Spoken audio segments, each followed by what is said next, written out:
Hi friends, welcome to Deepika reviews. ఈ video మీకు నచ్చినట్లయితే వీడియోని లైక్ చేసి షేర్ చేసి సబ్స్క్రైబ్ చేసుకోవడం మర్చిపోకండి. బసవరాజు డ్రింక్ చేస్తూ ఉంటాడు. అదే సమయంలో సిద్ధు బయట నుంచి ఇంట్లోకి వస్తూ ఉంటాడు. బసవరాజు సిద్ధుని చూసి సిద్ధు దగ్గరకు వెళ్తాడు. ఒరే సిద్ధు, నన్ను క్షమించరా, నీపై తొందరపడి చేయి చేసుకున్నాను అని బసవరాజు అంటూ ఉంటాడు. నానా, మీరు నన్ను క్షమాపణ అడుగుతున్నారేంటి? నేను ఆ విషయాన్ని ఎప్పుడో మర్చిపోయాను నానా అని సిద్ధు అంటూ ఉంటాడు.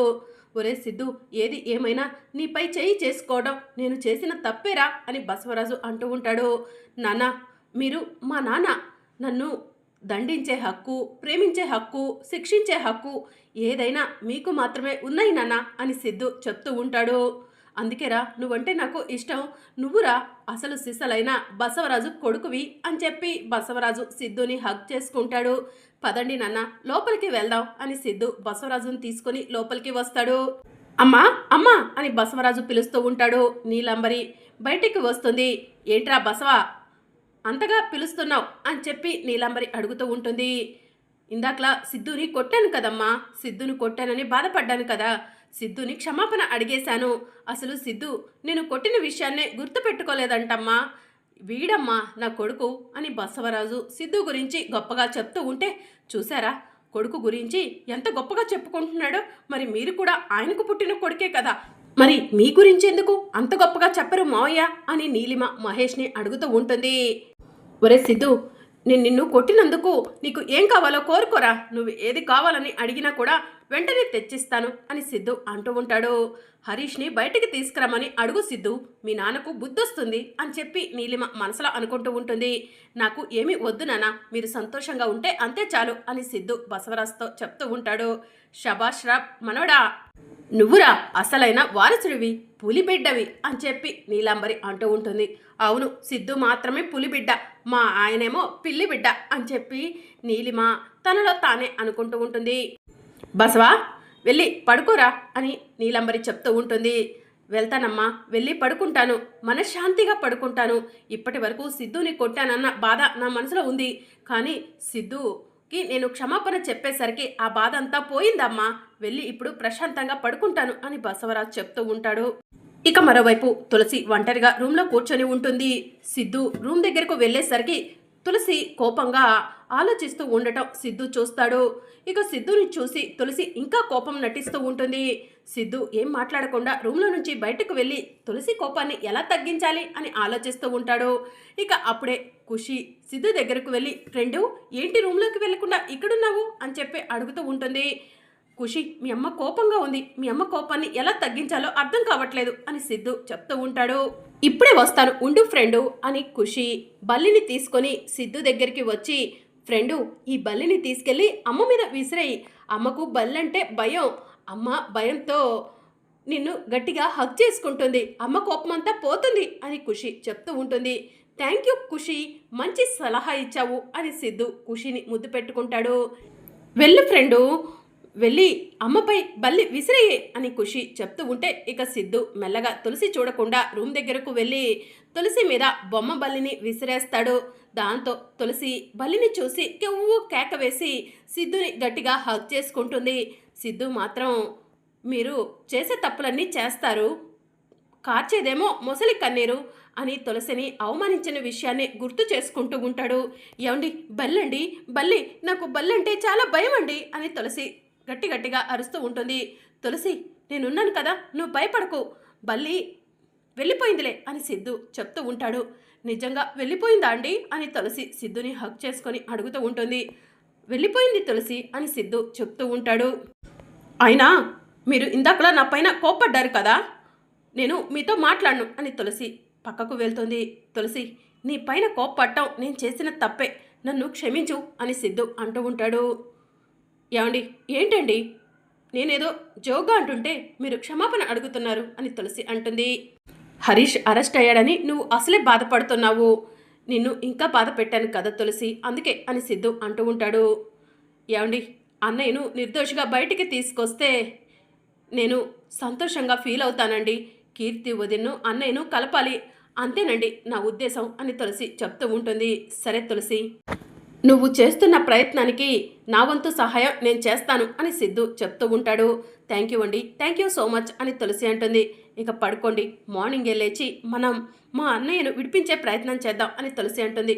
అవును, జడ్జి గారిని గడువు కావాలని అడిగావు, 2 రోజుల్లో ఏ సాక్ష్యం తీసుకొస్తావు తులసి అని సిద్ధు అడుగుతూ ఉంటాడు. రేపు మీరే చూస్తారు కదా అని చెప్పి తులసి అంటుంది. ఇక తులసి సిద్ధు నిద్రపోతారు. మార్నింగ్ అవుతుంది. ఏమండి, బయటికి వెళ్దాం అని తులసి అంటుంది. ఎక్కడికి తులసి అని సిద్ధు అడుగుతూ ఉంటాడు. మా అన్నయ్య నిర్దోషని నిరూపించడానికి సాక్ష్యం తీసుకురావడానికండి అని తులసి అంటుంది. ఆ మాటలను బసవరాజు వింటాడు. ఏం సాక్ష్యం తీసుకొస్తుంది తులసి అని చెప్పి బసవరాజు మనసులో అనుకుంటూ ఉంటాడు. ఇది ఎలాంటి సాక్ష్యం తీసుకొచ్చినా కూడా ఆ హరీష్ నిర్దోష్ అని నిరూపించుకోలేవదు. హరీష్ జీవితం జైలుకే అంకితం అవుతుంది, నా కూతురు సేఫ్గా ఉంటుంది అని బసవరాజు ఆలోచిస్తూ ఉంటాడు. ఇక మరోవైపు తులసి సిద్ధుని తీసుకొని ఫోటో స్టూడియోకి వెళ్తుంది. ఏం కావాలమ్మా, ఫోటో దిగటానికి వచ్చారా, లేకపోతే ఏదైనా ఫంక్షన్కి గిరాకీ మాట్లాడటానికి వచ్చారా అని షాపతను అడుగుతూ ఉంటాడు. అన్న, పోయిన సంవత్సరం నవంబర్లో మీరు ఒక పెళ్ళికి ఫొటోస్ వీడియోస్ తీయటానికి వచ్చారు. ఆ ఫొటోస్ వీడియోస్ మేము మీ దగ్గర నుంచి కలెక్ట్ చేసుకోలేదు, అవి ఇప్పుడు కావాలన్నా అని తులసి అడుగుతూ ఉంటుంది.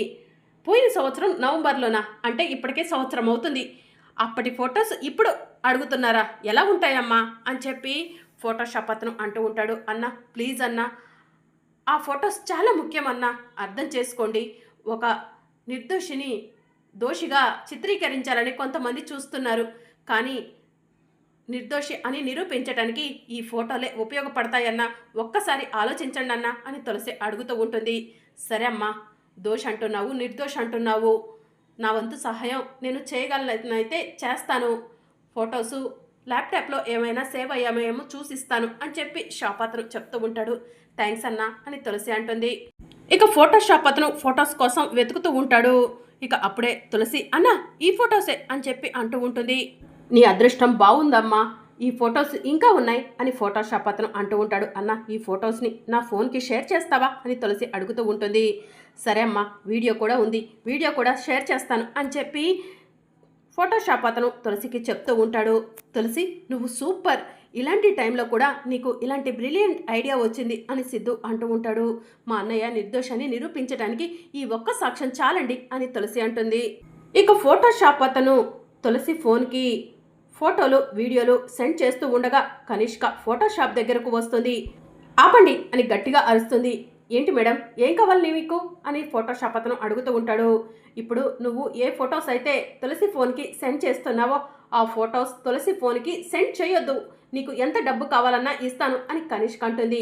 కనిష్క, ఆ మాట చెప్పడానికి నువ్వెవరు అని తులసి అడుగుతూ ఉంటుంది. అవన్నీ నీకు అనవసరం, నీకు ఎంత డబ్బు కావాలో చెప్పు, అవసరమైతే లక్షలు ఇస్తాను, అంతేకాని ఆ ఫొటోస్ మాత్రం తులసి ఫోన్కి వెళ్ళకూడదు అని కనిష్క చెప్తూ ఉంటుంది.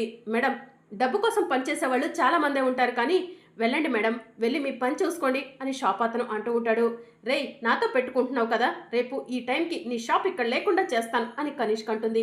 దాంతో తులసి కనిష్క చెంపపై లాగిపెట్టి ఒక్కటిచ్చి, మా అన్నయ్యను నిర్దోషిగా నిరూపించుకోవడానికి నా వంతు ప్రయత్నం నేను చేస్తుంటే నువ్వు అడ్డుకోవాలని చూస్తున్నావా, అంటే మా అన్నయ్యను ఈ కేసులో ఇరికించింది కూడా నువ్వేనా అని తులసి కనిష్కను అడుగుతూ ఉంటుంది.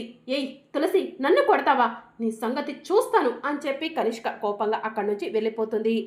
అన్న థ్యాంక్స్ అన్న, ఆ అమ్మాయి అంత డబ్బిస్తా అన్నా కూడా డబ్బుకి లొంగిపోకుండా ఫొటోస్ని వీడియోస్ని షేర్ చేశావు, నువ్వు పంపించిన ఫొటోస్ వీడియోస్ వల్ల మా అన్నయ్య నిర్దోషిగా బయటికి వస్తాడు అని తులసి చెప్తూ ఉంటుంది. సరే అమ్మా, నేను చేసిన సహాయం వల్ల మీ అన్నయ్య బయటికి వస్తే నేను కూడా సంతోషపడతాను అని ఫోటోషాప్ అతను చెప్తూ ఉంటాడు. యాండి పదండి వెళ్దాం అని చెప్పి తులసి అంటుంది. ఇక తులసి సిద్ధు ఇద్దరూ కలిసి ఇంటికి వస్తూ ఉంటారు. అయితే మీ అన్నయ్య నిర్దోషిగా బయటికి రావటం కన్ఫర్మ్ అయిందన్నమాట అని సిద్ధు అంటాడు.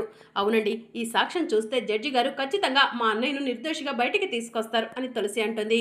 ఇక తులసి సిద్ధు అలా మాట్లాడుకుంటూ ఇంటికి వెళ్ళేసరికి కీర్తి ఎదురుగా ఉంటుంది. తులసి, హరీష్ని నిర్దోషిగా బయటికి తీసుకురావడానికి ఏదైనా ప్రయత్నం చేస్తున్నావా అని కీర్తి అడుగుతూ ఉంటుంది. వదిన, ప్రయత్నం చేయటం ఏంటి, ఇక అన్నయ్య నిర్దోషిగా బయటికి వచ్చినట్టే అని తులసి చెప్తూ ఉంటుంది. ఏం మాట్లాడుతున్నావు తులసి, నీ దగ్గర ఏ సాక్ష్యం ఉందని మీ అన్నయ్య నిర్దోషిగా బయటికి వస్తాడంటున్నావు అని చెప్పి కీర్తి అడుగుతూ ఉంటుంది. అప్పుడు తులసి, ఫోటోషాప్ నుంచి తీసుకొచ్చిన వీడియోని కీర్తికి చూపిస్తూ ఉంటుంది. ఆ వీడియోని చూసిన బసవరాజు షాక్ అవుతాడు. హరీష్ గడు నిర్దోషిగా బయటికి రాకుండా నేను లాక్ చేస్తుంటే హరీష్ గడిని నిర్దోషిగా బయటికి తీసుకురావటం కోసం ఈ తులసి వీడియోని తీసుకొచ్చిందా అని బసవరాజు షాకింగ్గా చూస్తూ ఉంటాడు. ఏది ఆ వీడియో నాకు కూడా చూపించండి అని బసవరాజు అంటూ ఉంటాడు. మీకెందుకు మోయ ఈ వీడియో, మీరు మా అన్నయ్య నిర్దోషిగా బయటికి రావటం చూసి తట్టుకోలేవరు కదా అని తులసి అంటుంది. ఒకసారి చూడలేవు అని బసవరాజు తులసి దగ్గర ఉన్న ఫోన్లో వీడియోని చూస్తూ ఉంటాడు. మరి అప్కమింగ్ ఎపిసోడ్లో ఏం జరగనుందో తెలుసుకోవాలనుకుంటున్నారా? అయితే ఛానల్ను సబ్స్క్రైబ్ చేసుకొని సపోర్ట్ చేయడం మర్చిపోకండి. Thank you for watching.